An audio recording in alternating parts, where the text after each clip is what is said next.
Hi friends, welcome to my channel my family my vlogs. ఈరోజు అయితే నేను మీకు ఒక సింపుల్ అండ్ టేస్టీ రెసిపీని మీకు చూపించబోతున్నాను. ఆ రెసిపీ ఏంటంటే ఎగ్ బాల్స్ మసాలా కర్రీ అండి. ఈ రెసిపీ అయితే చాలా టేస్టీగా ఉంటుందండి. మీరు కూడా మీ ఇంట్లో ట్రై చేయండి, మీకు కూడా తప్పకుండా నచ్చుతుంది. ఈ రెసిపీని అయితే మా అత్తమ్మ తయారు చేసి చూపించబోతున్నాను. ఈ రెసిపీ అయితే చపాతీలోకైనా, అన్నంలోకైనా, జీరా రైస్లోకైనా చాలా టేస్టీగా ఉంటుందండి. ఈ కర్రీని అయితే మనం చాలా తక్కువ టైంలోనే మనం ఇంట్లో రెడీ చేసుకోవచ్చండి. వంట రాని వాళ్ళు కూడా చాలా ఈజీగా చేయగలుగుతారండి ఈ రెసిపీని. మీరు కూడా మీ ఇంట్లో ట్రై చేయండి. గుడ్డు కూరని ఇష్టపడని వాళ్ళు కూడా ఇలా చేస్తే చాలా ఇష్టంగా తింటారు. ఇప్పుడు మనం ఈ రెసిపీని ఎలా రెడీ చేయాలో తెలుసుకుందాము. ముందుగా ఈ కర్రీ కోసం 4 నుంచి 5 ఉల్లిగడ్డలను కట్ చేసి పెట్టుకోవాలి. ఆ తర్వాత కొంచెం కొత్తిమీర, కొంచెం టమాటా ముక్కలు, కొంచెం కరివేపాకు రెడీగా ఉంచుకోవాలి. ఆ తర్వాత 1 నుంచి 2 స్పూన్ల వరకు గసగసాలు, 2 స్పూన్ల వరకు బియ్యం పిండిని కూడా రెడీగా ఉంచుకోవాలి. ఆ తర్వాత కొన్ని కుడక ముక్కలు, అందులో 3 యాలకులు, 2-3 లవంగాలు, 2-3 చెక్కలు, కొంచెం జీరా రెడీగా ఉంచుకోవాలి. ఆ తర్వాత మనం ఈ కర్రీ కోసం అయితే ఒక 4 ఎగ్స్ని తీసుకోవాలండి. ఈ 4 ఎగ్స్ని మనము ఒక బౌల్లో అయితే పగలగొట్టుకొని రెడీగా ఉంచుకోవాలి. మీకు కావాలంటే కొంచెం ఎక్కువగా వేసుకోవచ్చు, తక్కువ కూడా వేసుకోవచ్చు. నేను 4 ఎగ్స్ని తీసుకున్నాను. ఈ 4 ఎగ్స్ని పగలగొట్టుకున్న తర్వాత ఇప్పుడు ఇందులో ఒక ఉల్లిగడ్డ ముక్కలను కట్ చేసి పెట్టుకున్న ఉల్లిగడ్డ ముక్కలను అయితే ఇందులో వేసుకోవాలండి. ఆ తర్వాత కొంచెం కొత్తిమీర కూడా వేసుకోవాలి. ఆ తర్వాత ఒక 1/2 స్పూన్ వరకు కారం వేసుకోవాలండి, కొంచెమే వేసుకోవాలి. ఆ తర్వాత ఇప్పుడు ఇందులో కొంచెం టేస్ట్కి సరిపడా సాల్ట్ వేసుకోవాలి. సాల్ట్ వేసుకున్న తర్వాత ఇప్పుడు ఇందులో మరి కొంచెం ధనియాల పొడి కూడా వేసుకోవాలి. ధనియాల పొడి వేసుకున్న తర్వాత 1 స్పూన్ వరకు ఇందులో బియ్యం పిండిని వేసుకోవాలండి. ఈ ఎగ్స్లో బియ్యం పిండిని వేసుకుంటే అయితే చాలా టేస్టీగా ఉంటాయండి. మంచిగా కలర్ఫుల్గా చాలా టేస్టీగా అవుతాయి. మీరు కూడా మీ ఇంట్లో ఎప్పుడైనా ఆమ్లెట్ ట్రై చేసినప్పుడు అందులో కొంచెం బియ్యం పిండి వేసుకోండి. అలా అయితే మంచిగా పొంగుతాయండి, ఆమ్లెట్ అయినా ఇలా ఎగ్ బాల్స్ అయినా. ఇప్పుడు మనం దీన్ని మంచిగా మిక్స్ చేసుకోవాలండి. ఇలా మంచిగా మిక్స్ చేసుకొని బౌల్ పక్కకు పెట్టేసుకోవాలి. ఆ తర్వాత స్టవ్ మీద ఒక ప్యాన్ పెట్టుకోవాలండి. ఇది పొంగుడాల ప్యాన్ పెట్టుకోవాలండి, నార్మల్ ప్యాన్ కాకుండా. ఈ పొంగుడాల ప్యాన్ పెట్టుకున్న తర్వాత ఆయిల్ ప్యాన్ వేడెక్కగానే ఇందులో మనం ఆయిల్ వేసుకోవాలండి. కొంచెం కొంచెం మనిట్లో వేసుకున్న తర్వాత ఆయిల్ వేడెక్కగానే ముందుగా మనం మిక్స్ చేసి పెట్టుకున్న ఎగ్ ఉంది కదా, అది మనం ఇందులో వేసుకోవాలండి. పొంగుడాల లాగానే ఇలా వేసుకుంటే మంచిగా పొంగుతాయండి. ఇదంతా మనం లో ఫ్లేమ్ పెట్టుకొని చేసుకోవాలి. హై ఫ్లేమ్ పెట్టుకుంటే మళ్ళీ మాడిపోతాయండి. సో మనం లో ఫ్లేమ్ పెట్టుకొని ఇవన్నీ చేసుకోవాలి. మనం ఈ ఎగ్ బాల్స్ని నార్మల్గా కూడా తినచ్చండి, కర్రీగా కాకుండా బ్రేక్ఫాస్ట్ లాగా. చిన్నపిల్లలు అయితే ఇలా చేసి ఇస్తే చాలా ఇష్టంగా తింటారు. ఇప్పుడు మనం వీటిని మలుచుకోవాలండి, మెల్లిగా ఊడిపోకుండా మలుచుకోవాలి. ఇదంతా మనం లో ఫ్లేమ్ పెట్టుకొని చేసుకోవాలి. హై ఫ్లేమ్ పెట్టుకుంటే మాడిపోతాయండి. ఇలా అన్నీ మలుపుకోవాలండి.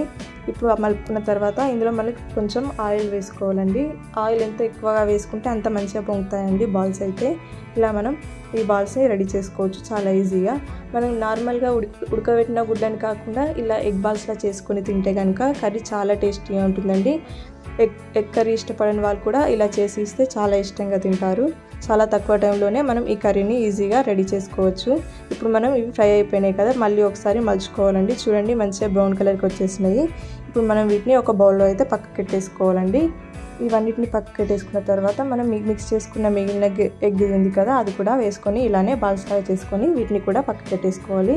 చూడండి ఎంత మంచిగా పొంగాయో, బాల్స్లా మొత్తం బోండాలు లెక్కనే ఉన్నాయి. వీటిని పక్కకు పెట్టుకున్న తర్వాత ఆ తర్వాత ఒక గ్రైండర్ బౌల్లో ముందుగా మనం రెడీగా ఉంచుకున్న కొన్ని గసగసాలు వేసుకోవాలి. ఆ తర్వాత ముందుగా రెడీ ఉంచుకున్న కుడక ముక్కలు, యాలకులు, లవంగాలు, చెక్క, జీరా ఇవన్నీ కూడా ఇందులోనే వేసుకోవాలి. ఆ తర్వాత టమాటా ముక్కలను కూడా ఇందులోనే వేసుకోవాలండి. ఇప్పుడు కొంచెం టేస్ట్ కోసం కొంచెం సాల్ట్ కూడా వేసుకోవాలి. ఇప్పుడు మనం దీన్ని మంచిగా గ్రైండ్ చేసుకోవాలండి, పేస్ట్ లెక్క. చూడండి ఇలా మంచిగా గ్రైండ్ చేసుకోవాలి. వాటర్ యాడ్ చేయకుండానే గ్రైండ్ చేసుకోవాలి. కొంచెం ఎక్కువగానే గ్రైండ్ చేసుకోవాలి, ఎందుకంటే గసగసాలు అంత ఈజీగా గ్రైండ్ అవ్వవు. సో మనం కొంచెం ఎక్కువగానే గ్రైండ్ చేసుకోవాలి పేస్ట్ లాగా. ఇప్పుడు మనం దీన్ని పక్కకు పెట్టేసుకోవాలండి. ఆ తర్వాత స్టవ్ మీద ఒక ప్యాన్ పెట్టేసుకోవాలి. ప్యాన్ వేడెక్కగానే అందులో మనము 2 నుంచి 3 స్పూన్ల వరకు ఆయిల్ వేసుకోవాలి. చూడండి కొంచెం ఎక్కువగానే వేసుకోవాలి, గ్రేవీ కదా, అలా అయితే టేస్టీగా ఉంటుంది. ఆయిల్ వేడెక్కగానే ఇప్పుడు ఇందులో కొంచెం జీలకర్ర వేసుకోవాలి. జీలకర్ర కొంచెం ఎక్కువగానే వేసుకోవాలండి. ఆ తర్వాత కొంచెం ఆవాలు వేసుకోవాలండి, 1/2 స్పూన్ వరకు. చూడండి కొంచెం బ్రౌన్ కలర్కి వచ్చిన తర్వాత ఇందులో మనం ముందుగా కట్ చేసి పెట్టుకున్న కొన్ని మిరపకాయ ముక్కలను కూడా ఇందులోనే వేసుకోవాలి. ఇవి కొంచెం ఫ్రై అయిన తర్వాత మొత్తం ఉల్లిగడ్డ ముక్కలన్నీ ఇందులోనే వేసుకోవాలి. ఉల్లిగడ్డ ముక్కలు అయితే ఎక్కువగానే కట్ చేసి పెట్టుకోవాలండి. ఈ ఉల్లిగడ్డ ముక్కలను అయితే మనం కర్రీలో ఎన్ని ఎక్కువగా వేసుకుంటే అంత టేస్టీగా ఉంటుందండి కర్రీ అయితే. మనకు ఉల్లిగడ్డలు ఎగ్ కర్రీ 2 బ్యాలెన్స్ అవుతాయండి. ఎగ్గులు వేడి కదా, ఈ ఉల్లిగడ్డలు చల్లదనం కాబట్టి ఎండాకాలంలో 2 బ్యాలెన్స్ అవుతాయి. అలా మనం ఈ కర్రీని చాలా ఇష్టంగా మనం వేసవి కాలంలో చేసుకోవచ్చు. ఇప్పుడు ఇందులో కొంచెం పుదీనాకు కూడా వేసుకోవాలి ఫ్లేవర్ కోసం. పుదీనాకు వేసుకుంటే కనుక చల్లదనం కాబట్టి చాలా టేస్టీగా కూడా ఉంటుంది ఈ కర్రీలో. ఇప్పుడు ఇందులో కొంచెం మంచిగా ఉడకడానికి ఉల్లిపాయలను, ఇందులో కొంచెం ఉప్పు కూడా వేసుకోవాలండి టేస్ట్కి తగ్గట్టు. చూడండి ఇలా వేసుకున్న తర్వాత దీన్ని కూడా మంచిగా మిక్స్ చేసుకోవాలి. ఇప్పుడు కొంచెం హై ఫ్లేమ్ పెట్టుకొని మంచిగా ఫ్రై చేసుకోవాలండి. ఇప్పుడు ఇందులో కొంచెం కరివేపాకులను కూడా వేసుకోవాలి. ఈ కరివేపాకులను వేసుకున్న తర్వాత దీన్ని కూడా మనం మంచిగా మిక్స్ చేసుకోవాలండి. చూడండి ఇలా మిక్స్ చేసుకున్న తర్వాత ఇప్పుడు మనం వీటిని మంచిగా బ్రౌన్ కలర్ వచ్చే వరకు ఫ్రై చేసుకోవాలండి. ఇప్పుడు మనం దీన్ని 15 నిమిషాల పాటు మూత పెట్టుకొని ఉడికించుకోవాలి. చూడండి 15 నిమిషాలు అయితే అయిపోయాయి, మంచిగా బ్రౌన్ కలర్కి వచ్చేసాయి. ఉల్లిగడ్డ ముక్కలు అయితే మంచిగా ఉడికిపోయినాయి. ఇలా మంచిగా ఉడికిన తర్వాత ఇప్పుడు ఇందులో అల్లం వెల్లుల్లి పేస్ట్ని వేసుకోవాలండి. ఈ అల్లం వెల్లుల్లి పేస్ట్ అయితే ఎంత ఎక్కువగా వేసుకుంటే మనకు కర్రీ అంత టేస్టీగా వస్తుంది. కొంచెం ఎక్కువగానే వేసుకోవాలి, ఫ్రెష్ది వేసుకోవాలండి. అలా వేసుకుంటే మసాలా కర్రీ మంచిగా ఉంటుంది. ఆ తర్వాత ఇప్పుడు ఇందులో కొంచెం పసుపు వేసుకోవాలి. ఒక 1 స్పూన్ వరకు అయితే వేసుకోవాలండి. చూడండి ఇలా వేసుకున్న తర్వాత ఇప్పుడు దీన్ని కూడా మంచిగా మిక్స్ చేసుకోవాలి. చూడండి ఇలా మిక్స్ చేసుకోవాలండి. ఇలా మనం అంతా ఇప్పుడు లో ఫ్లేమ్ పెట్టుకొని చేసుకోవాలి. ఉల్లిగడ్డ ముక్కలు ఉడికిన తర్వాత ఇదంతా మంచిగా మిక్స్ చేసుకున్న తర్వాత ఇప్పుడు ఇందులో ఒక 2 స్పూన్స్ వరకు కారం వేసుకోవాలండి. మీకు టేస్ట్కి తగ్గట్టు వేసుకోవాలి. నేనైతే ఒక 2 స్పూన్స్ వేసుకున్నాను. మీకు కావాలంటే కొంచెం ఎక్కువ వేసుకోవచ్చు, తక్కువ కావాలంటే తక్కువ కూడా వేసుకోవచ్చు. ఆ తర్వాత ఇందులో కొంచెం ఉప్పు కూడా వేసుకోవాలి. ఉప్పు వేసుకున్న తర్వాత దీన్ని కూడా మంచిగా మిక్స్ చేసుకోవాలండి. ఇలా మిక్స్ చేసుకున్న తర్వాత ఇప్పుడు ఇందులో మనం ముందుగా గ్రైండ్ చేసి పెట్టుకున్న టమాటో పేస్ట్ ఉంది కదా, దాన్ని కూడా మనం ఇందులోనే వేసుకోవాలి. ముందుగానే వేసుకుంటే ఇది కూడా మంచిగా ఫ్రై అవుతుందండి కారంలో, అందుకే మనం ముందుగానే ఈ పేస్ట్ని ఇందులో వేసుకోవాలి. ఇలా వేసుకుని దీన్ని కూడా మంచిగా మిక్స్ చేసుకోవాలి. ఇప్పుడు దీన్ని ఒక 15 నుంచి 20 నిమిషాల పాటు లో ఫ్లేమ్ పెట్టుకొని ఉడికించుకోవాలండి. చూడండి 15 నిమిషాలు అయితే అయిపోయింది, మంచిగా ఉడికిపోయిందండి. కొంచెం కారం వాసన కూడా పోయింది. ఇలా మంచిగా ఫ్రై అయిన తర్వాత ఇప్పుడు ఇందులో కొంచెం వాటర్ యాడ్ చేసుకోవాలండి. మనం వాటర్ అయితే ముందు యాడ్ చేసుకోవద్దు.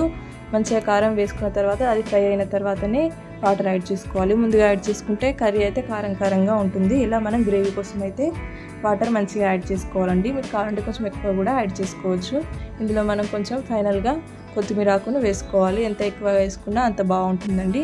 ఇప్పుడు ఈ కర్రీని మంచిగా మిక్స్ చేసుకున్న తర్వాత మరి ఒక 10 నిమిషాల పాటు మంచిగా ఫ్రై చేసుకోవాలండి మూత పెట్టుకొని. చూడండి 10 నిమిషాలు అయితే అయిపోయింది. ఆయిల్ అయితే మొత్తం బయటకు వచ్చేసింది, మంచిగా ఫ్రై అయిపోయిందండి గ్రేవీ అయితే. చూడండి ఈ కర్రీని అయితే ఇలా మంచిగా మిక్స్ చేసుకోవాలి, ఇలా మంచిగా ఫ్రై చేసుకోవాలండి. ఇలా గ్రేవీ ఎంత ఎక్కువగా ఉంటే అంత టేస్టీగా ఉంటుంది. చపాతీలోకైనా చాలా ఈజీగా టేస్టీగా తినేయచ్చు. ఇలా మంచిగా ఫ్రై చేసుకున్న తర్వాత ఇప్పుడు ఇందులో ఫైనల్గా కొంచెం ధనియాల పొడి వేసుకోవాలండి. ఒక 1/2 స్పూన్ నుంచి స్పూన్ వరకు. ఇది కూడా మంచి ఫ్లేవర్ని ఇస్తుందండి. ఎక్కువగా వేసుకుంటే చాలా టేస్టీగా ఉంటుంది. ఇది వేసుకున్న తర్వాత ఇప్పుడు మనం దీన్ని కూడా మంచిగా మిక్స్ చేసుకోవాలి. ఇప్పుడు మనం లో ఫ్లేమ్ పెట్టుకొని చేసుకోవాలి. ఇప్పుడు ఈ గ్రేవీ మంచిగా ఫ్రై అయిన తర్వాత ఇప్పుడు ముందుగా రెడీ చేసి పెట్టుకున్న ఎగ్ బాల్స్ ఉన్నాయి కదా, ఆ ఎగ్ బాల్స్ని ఇందులోనే వేసుకోవాలండి. ఎగ్ బాల్స్ కూడా ఒక 2 నిమిషాల పాటు ఫ్రై చేసుకోవాలి. ఫైనల్గా మనం కొత్తిమీరని చల్లుకోవాలండి. చూడండి అయిపోయింది, మన ఎగ్ బాల్స్ కర్రీ అయితే మంచిగా రెడీ అయిపోయిందండి. చాలా టేస్టీగా, చాలా కలర్ఫుల్గా, చాలా తక్కువ టైంలోనే మనం ఇంట్లోనే రెడీ చేసుకోవచ్చు. మీరు కూడా మీ ఇంట్లో ట్రై చేయండి, మీ అందరికి కూడా తప్పకుండా నచ్చుతుందండి. చిన్నపిల్లలైనా పెద్దలైనా చాలా ఇష్టంగా తింటారండి. ఒక్కసారి కనుక చేసుకుంటే మీరు మళ్ళీ ఎప్పటికీ మర్చిపోలేరు, అలా ఉంటుందండి ఎగ్ బాల్స్ కర్రీ అయితే. నార్మల్గా ఎగ్ కర్రీని అయితే ఇష్టపడని వాళ్ళు, ఎగ్స్ని ఇష్టపడని వాళ్ళు అయితే ఇలా ఎగ్ బాల్స్ కర్రీని చేసి ఇస్తే వాళ్ళు చాలా ఇష్టంగా తింటారండి. చాలా నచ్చుతుంది కూడా వాళ్ళకి. మీరు కూడా మీ ఇంట్లో ట్రై చేయండి, మీకు కూడా తప్పకుండా నచ్చుతుంది. మీకు ఎలా అనిపించిందో నాకు కామెంట్ చేయండి, లైక్ చేయండి, షేర్ చేయండి, సబ్స్క్రైబ్ చేయండి. Thank you for watching.